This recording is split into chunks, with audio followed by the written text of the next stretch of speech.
kasih Tuhan, mari kita mendengarkan renungan firman Tuhan hari ini dengan satu tema, kekuatan di tengah pergumulan, kekuatan di tengah kesulitan. 2 Korintus pasal 12 ayat 8-9. Tentang hal itu aku sudah 3 kali berseru kepada Tuhan supaya utusan iblis itu mundur daripadaku. Tetapi jawab Tuhan kepadaku, cukuplah kasih karuniaku bagimu, sebab justru dalam kelemahanlah kuasaku menjadi sempurna. Sebab itu terlebih suka aku bermegah atas kelemahanku, supaya kuasa Kristus turun menaungi aku. Kalau saya baca di dalam bahasa BMIK, bahasa Indonesia masa kini, dikatakan demikian. Tetapi Tuhan menjawab, aku mengasihi engkau dan itu sudah cukup untukmu, sebab kuasaku justru paling kuat kalau kau dalam keadaan lemah. Itu sebabnya saya lebih senang membanggakan kelemahan-kelemahan saya, sebab apabila saya lemah, maka justru pada waktu itulah saya merasakan Kristus melindungi saya dengan kekuatannya. Amin. Saudara kasih Tuhan, ayat ini adalah pengalaman Rasul Paulus, di mana sebagai orang percaya, Tuhan memberikan dia sebuah karunia untuk memperlihatkan kerajaan surga atau Firdaus, ya.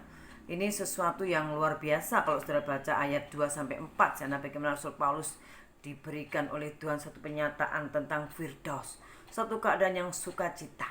Bisa dibayangkan betapa senang dan bangganya ketika orang itu diajak ke Firdaus, kerajaan Allah, di mana Allah ada di sana, dan itu menjadi tujuan kehidupan kita manusia setelah kematian.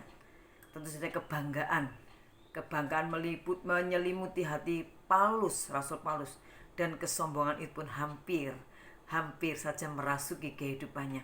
Kita lihat ayat yang ke-6 dan ke-7.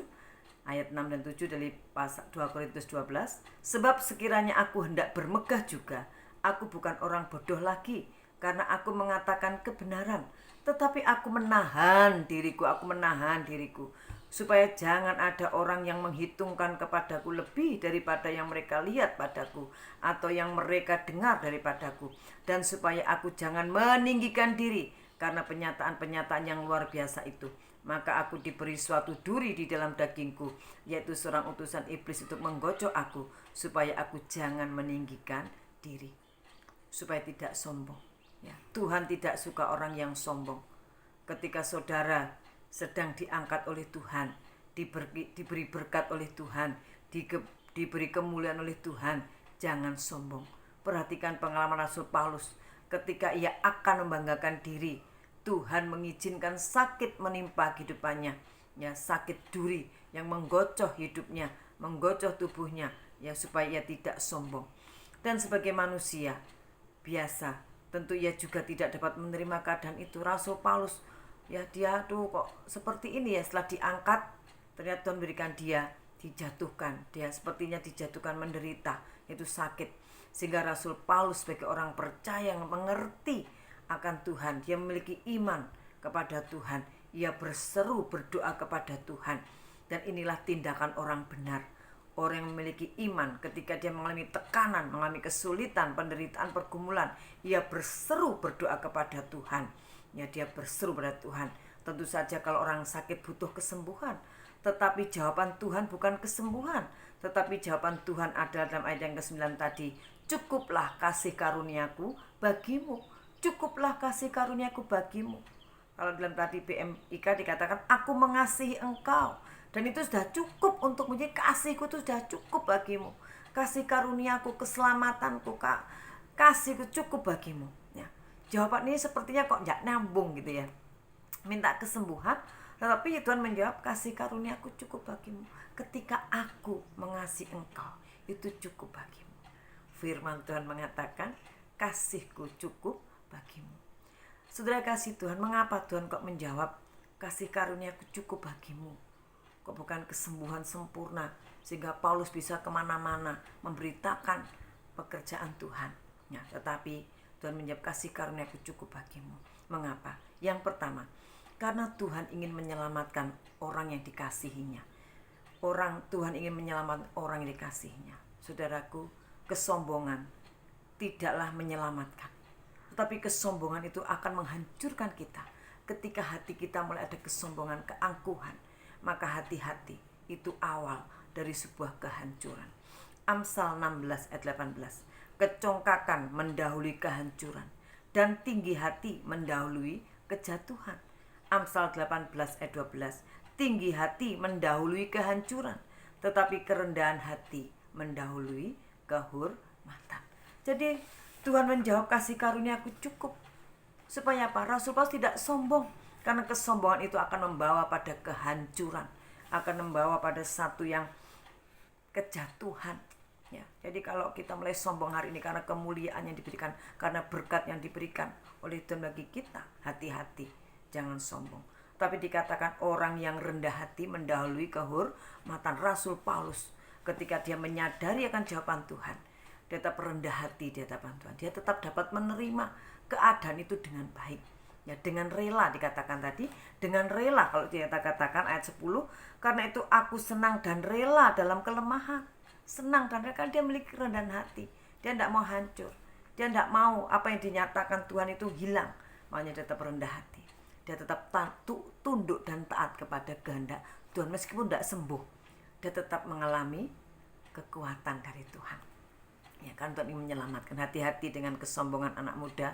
Kalau hari-hari Tuhan sedang mengatakan hati-hati, jangan sombong, akan mendahului kehancuran. Yang kedua, mengapa Tuhan menjawab cukup kasih karunia bagimu? Karena Tuhan memiliki kuasa yang sanggup memberi kekuatan. Yang kedua, Tuhan ingin menyatakan, menunjukkan dirinya bahwa keberadaannya, eksistensinya, dia sanggup memberi kekuatan. Meskipun jalan kita buntu, meskipun sehari ini mungkin kita mengalami sesuatu yang tidak mengenakkan dalam kehidupan kita, tidak menyenangkan, sulit, Tuhan memberi kita kekuatan. Karena apa? Karena Tuhan tahu keterbatasan manusia. Manusia ketika diberikan berkat, ketika diberikan kedudukan, diberikan harta, diberikan kesenangan kemewahan, manusia itu akan menjadi sombong, melupakan Tuhan, tidak perlu Tuhan, merasa mampu bersama walaupun tanpa Tuhan, masih tetap beribadah, tetapi hanya lahiriahnya saja, fisiknya saja beribadah, tetapi pada hakikatnya hatinya tidak taat pada perintah Allah karena sudah merasa bisa. Tetapi ketika manusia diberi kelemahan, diberi sakit, diberi persoalan, diberi jalan buntu, mulai tidak berdaya, mulai mengeluh berputus asa, ya. Untuk itulah kita perlu akan Tuhan.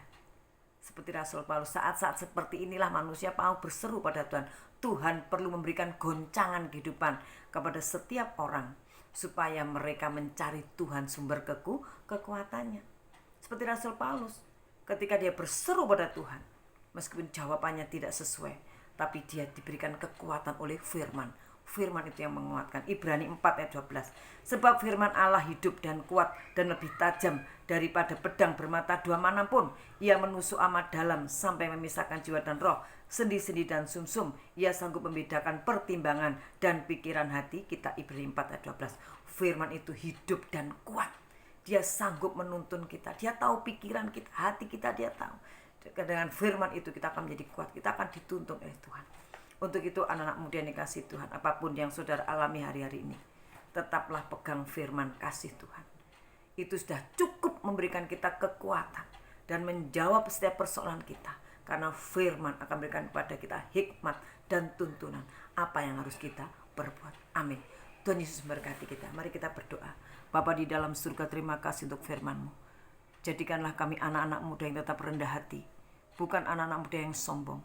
Dengan kesombongan dan kekuatan kami akan hancur. Tetapi kuasa firman memberikan kita kekuatan, berikan kami kekuatan, berikan kami kesanggupan, kemampuan, dan menuntun hidup kami menjadi anak-anak muda yang tetap kuat dan bertahan di tengah-tengah pandemi, di tengah-tengah kesulitan yang Tuhan izinkan hari ini. Terima kasih, tolonglah kami Tuhan, tolonglah kami. Di dalam nama Yesus Kristus, haleluya. Amin. Selamat sore, Tuhan memberkati.